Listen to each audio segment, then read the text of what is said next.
여러분 안녕하십니까. 광주 MBC 뉴스투데이입니다. 먼저 오늘의 주요 뉴스입니다. 이용섭 의원이 광주시장 경선 출마를 선언하면서 강훈태 시장과 민주당 후보 자리를 놓고 4년 만에 재대결을 벌이게 됐습니다. 여수 기름 유출 사고와 관련해 정부가 뒤늦게 소속책을 내놨지만 현실성이 부족한 통상적인 지원 대책이라는 비판이 제기되고 있습니다. 광주시의회 교육의원들이 교육의 전문성과 정치적 중립성을 여야 정치권이 훼손하고 있다며 의사 일정 참여를 거부했습니다. 대통령 공약 사항으로 섬진강 야항안을 신성장 거점으로 육성하는 동서통합지대 사업이 올해부터 본격적으로 추진됩니다. 이용섭 의원이 광주시장 출마를 선언하면서 사실상 민주당 광주시장 경선이 시작됐습니다. 강훈태 시장과 벌이는 4년 만의 리턴 매치여서 관심을 끌고 있습니다. 정용욱 기자입니다. 민주당 이용섭 의원은 정의로운 민생시장이 되겠다고 출마의 포부를 밝혔습니다. 광주 정체성에 부합하는 깨끗한 후보만이 안철수 신당 후보를 이길 수 있다며 아름다운 경쟁을 통해 시민들의 선택을 받겠다고 말했습니다. 저는 오늘 결연한 각오와 의지로 광주시장 출마를 선언합니다. 이 의원의 출마로 민주당 광주시장 경선은 사실상 본격적인 레이스에 돌입했습니다. 지난 2010년 지방선거에 이어 4년 만에 벌어지는 강훈태 시장과의 재대결입니다. 당시 경선에서 불과 0.45%포인트의 간발의 차로 패배한 이 의원인 만큼 이번 경선에서는 민선 5기 광주시 행정을 비판하는 카드로 강 시장을 압박할 것으로 보입니다. 실제로 출마 의견에서 이 의원은 강 시장의 가장 아픈 부분을 겨냥했습니다. 또한 갱코 사건, 총인 비리, 세계 수영 선수권 대회 유치 과정에서 불거진 공문서 위조 논란 등은 광주 시민들의 자존심을 크게 훼손시켰습니다. 이 의원의 국회의원직 사퇴 여부도 경선 판세의 변수입니다. 중앙당은 경선 후보로 확정되기 전에는 의원직 사퇴를 만류하고 있지만 이 의원은 배수진 차원에서 의원직을 내던지는 것도 고려하고 있습니다. 각종 여론조사에서 이 의원과 강 시장은 1, 2위로 접전을 벌이고 있습니다. 이런 가운데 강기정 의원까지 경선에 뛰어들 경우 민주당 경선을 둘러싼 셈법은 한층 더 복잡해집니다. MBC 뉴스 정용욱입니다. 서울시장 출마 여부로 주목받고 있는 김황식 전 총리가 오늘 광주를 방문합니다. 전남대학교 병원은 매달 여는 명사초청 특강에 김황식 총리를 초청했고 김 전 총리가 독일의 통일과 사회 통합을 주제로 1시간 동안 강의할 예정이라고 밝혔습니다. 김 전 총리는 새누리당의 서울시장 후보로 거론되고 있는 데다 출마 의사도 있는 것으로 알려져 오늘 방문해서 어떤 말을 할지 주목됩니다.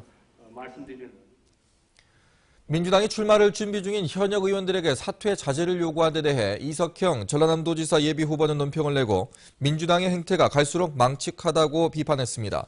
이석형 예비후보는 논평에서 기득권을 내려놓겠다는 민주당의 외침이 공허한 것임을 확인시켜줬을 뿐만 아니라 사퇴를 막을 것을 뻔히 알고도 사퇴하겠다고 억지 춘향식 꼼수를 부렸다는 비난을 피하기 어려울 것이라고 주장하며 이낙연, 주승용 의원을 겨냥했습니다. 올해 6.4 지방선거는 지방자치뿐만 아니라 교육자치의 일꾼을 새로 뽑는 선거이기도 합니다. 교육계가 교육 전문성과 정치적 중립을 지키게 해달라고 요구하고 있는데 이게 묵살된 채 치러질 가능성이 커지고 있습니다. 박수인 기자가 보도합니다. 올해 첫 임시회가 열린 광주시의회 본회의장, 교육의원들의 자리가 비어 있습니다. 지방교육자치의 자주성과 전문성을 여야 정치권이 훼손하고 있다며 의사 일정 참여를 거부한 겁니다. 지난 18대 국회에서 개정한 교육자치법에는 올해부터 광역의회 교육의원 제도에 일몰제가 적용돼 폐지되도록 규정돼 있습니다. 교육의원들은 이를 다시 개정해 줄 것을 국회에 요구해왔지만 선거운동이 시작된 지금까지 논의조차 되지 않고 있습니다. 교육위원제가 부활이 돼야 하고 교육감의 자격의 교육 경력이 삽입이 돼야 한다는 것은 먼 훗날까지 풀어야 할 숙제입니다. 단지 우리가 몇 달 동안 의정할 동안 하는 것이 문제가 아니고. 교육계의 요구였던 교육감 후보의 교육 경력 요건도 사실상 물 건너갔습니다. 국회 정치개혁특위는 지난달 말 교육 경력을 종전 5년에서 3년으로 줄여서 유지시키는 개정안을 마련했지만 법사위에서 제동이 걸렸습니다. 이미 예비 후보 등록이 시작된 상황이어서 소급 입법 금지 원칙에 위배될 수 있다는 이유에서입니다.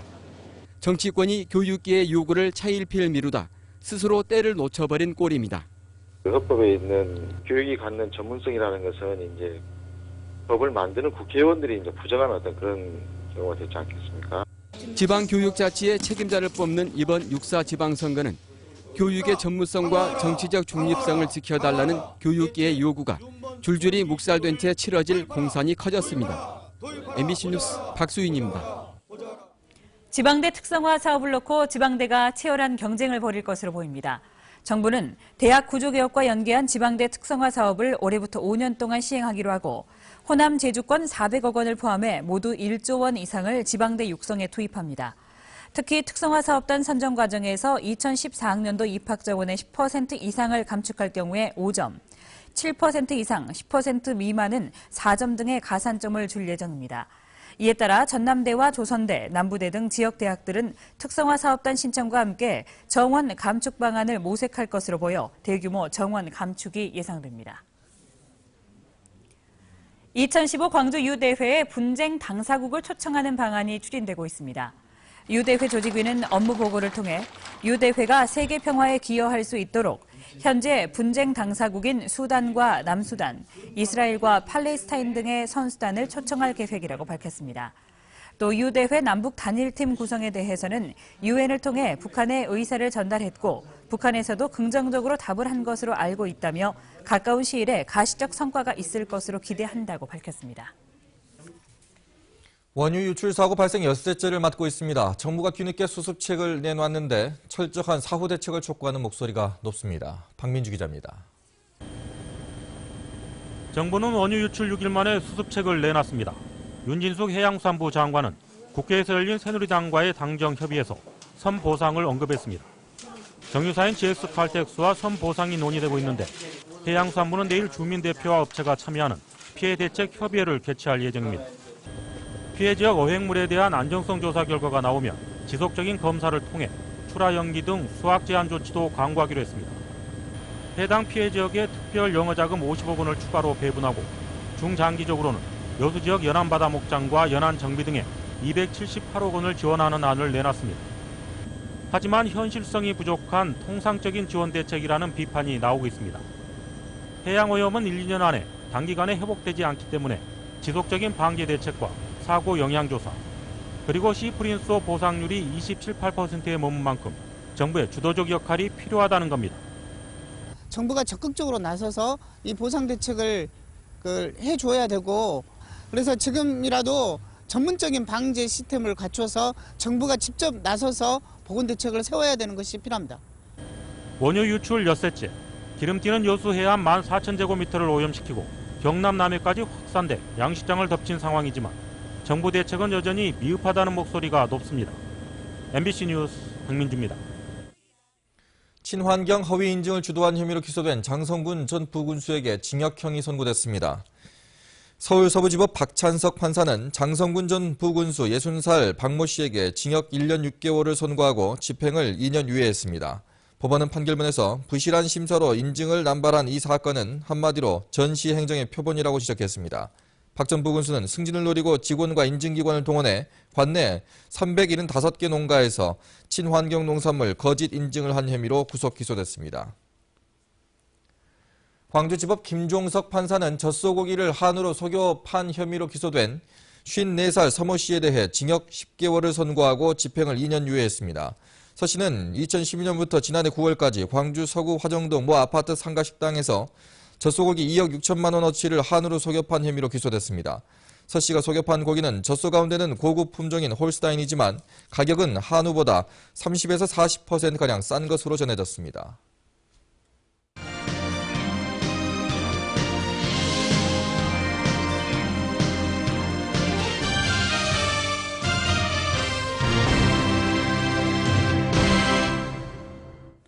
대통령 공약사항으로 섬진강 양안을 신성장 거점으로 육성하는 동서통합지대 사업이 올해부터 본격적으로 추진됩니다.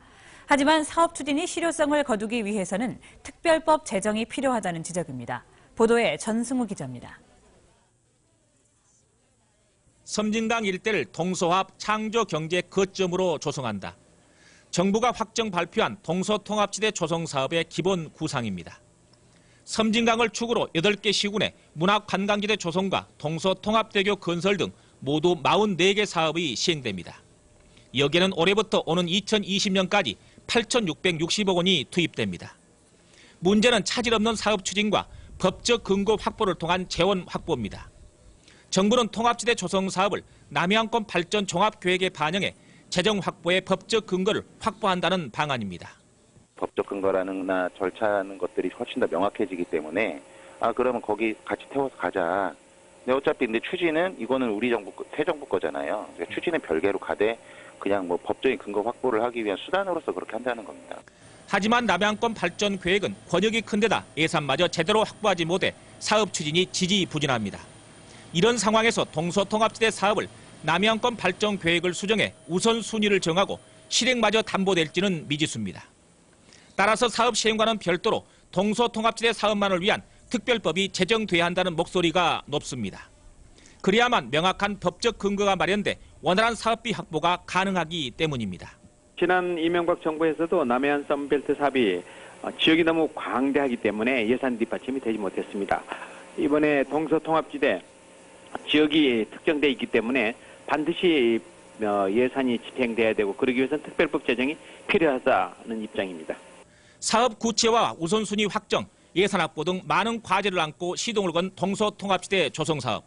정부의 확고한 의지 못지않게 사업 실효성을 높이는 별도의 법적 근거 마련이 필요하다는 지적입니다.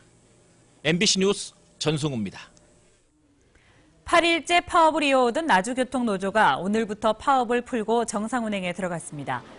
나주교통노조는 기본급 인상과 근무 일수 축소 등을 요구하며 지난달 29일부터 파업을 진행했지만 나주시장과의 면담에서 노사민정협의체를 구성해 현안을 협의하기로 결정함에 따라 파업을 풀기로 했다고 밝혔습니다. 이에 따라 62대의 차량이 오늘 새벽부터 순차적으로 운행을 시작했습니다. 광주시가 내일부터 시내버스 정보 시스템의 버스 도착 안내 단말기 표시 방법을 막차 운행 종료 후에는 해당 노선을 표시하지 않는 방법으로 바꿉니다. 지금까지는 막차 운행이 끝나고도 총 328대의 버스 도착 안내 단말기 가운데 60%인 200대의 단말기와 버스 운행 정보 홈페이지에 출발 대기로 정보가 표시됨으로써 시민들로부터 불편하다는 지적을 받아왔습니다. 광주시가 토지거래 허가구역 23.82제곱킬로미터를 해제했습니다. 이번에 해제되는 지역은 동구 내남동, 월남동 일원 473필지와 광산구 용곡동, 지정동 등 평동 동백훈련장과 인접부지 16,000여 필지입니다. 이로써 광주시의 토지거래 허가구역은 광산구 연산동, 요기동 일원의 5.22제곱킬로미터만 남았습니다. 수도권 규제 완화와 국내 경기 불황으로 지방의 공장 용지 분양이 침체의 늪에서 벗어나지 못하고 있습니다. 그런데 한 평에 조성 중인 농공단지가 준공도 되기 전에 분양률 100%를 달성해서 눈길을 끌고 있습니다. 문현철 기자가 보도합니다. 이달 말 준공을 앞둔 해보 농공단지입니다.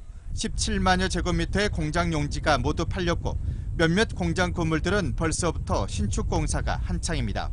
1984년 전국 농공단지 1호가 한평 학교면에 들어선 이래 준공 전 분양 100%란 전국 최초 기록을 또 세웠습니다. 주위 인프라 시설이 아주 잘 됐습니다. 고속도로 인접이랄지 국도랄지 또 강주 근교랄지 그리고 땅값이 저렴하달지 이런 것 때문에 이렇게 분양이 쉽게 되지 않냐. 농공단지 사업으로는 드물게 60억 원에 이른 공사비를 민간 투자로 충당해 재정 부담을 크게 낮춘 사례로 꼽히고 있습니다. 한평의 다른 산단 조성 사업도 속도를 내고 있습니다.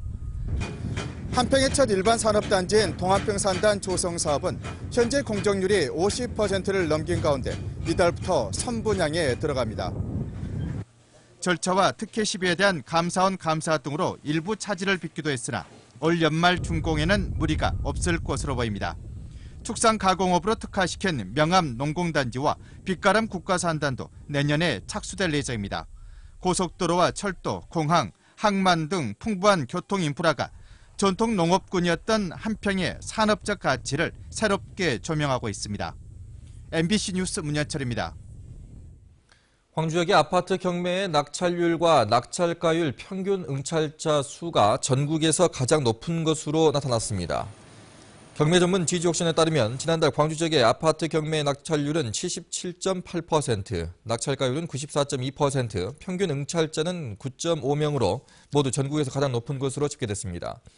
광주의 전세가율이 높아서 전세값의 상승으로 실수요자들이 집을 좀 더 싸게 살 수 있는 경매 시장에 몰리고 있는 것으로 분석됐습니다. 올해 영산강 농업개발 사업에 725억 원이 투자됩니다. 농어촌공사 영산강 사업단은 안정적인 농업용수를 공급하기 위한 영산강 3사지구 대단위 농업개발 사업에 530억 원, 영산호, 영암호 배수관문 개선과 연락수로 확장 등 영산강 하구뚝 구조 개선 사업에 155억 원 등을 각각 투입할 계획입니다. 하구뚝 구조 개선 사업은 지난 2010년 착공해 올해 마무리될 예정인데 홍수 예방과 뱃길 복원, 수질 개선 등의 효과가 기대됩니다. 광주도시공사가 지방공기업의 날 행사에서 대통령상을 받았습니다. 광주도시공사는 지난해 지방공기업평가에서 도시개발공사 부문에서 전국 1위를 차지한 데 이어 최우수 공기업에 주는 대통령상을 수상한 것은 고강도의 경영혁신 실적을 정부가 높이 평가한 것이라고 밝혔습니다. 광주은행이 6.4 지방선거를 앞두고 선거비용 관리 시 각종 수수료를 면제해주는 당선기원통장을 출시해서 판매에 들어갔습니다. 당선기원통장은 선거 입후보자 또는 입후보자가 선정한 회계 책임자가 예금주로 가입해 법정 선거비용을 거래하는 통장입니다. 이 통장 가입자에게는 오는 7월 4일까지 전자금융 수수료와 자동화기기 이용 수수료, 창구 타행송금 수수료 등 각종 수수료를 면제해줍니다. 무등산 자락에 있는 광주 전통문화관이 개관 2주년을 맞아 이번 주말 특별 공연을 합니다. 토요일인 오는 8일 오후 3시에는 전남 도립국악단이 기악과 무용, 판소리 등으로 구성된 가무악 한마당을 펼치고 일요일인 9일 오후 3시에는 특별 기획창극 신봉사 눈을 떴다가 무대에 오릅니다.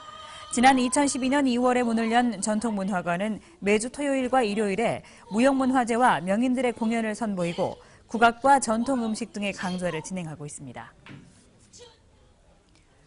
광주 MBC는 연말연시를 통해 모금한 불우이웃 돕기 성금을 광주 전남 사회복지모금회에 전달했습니다.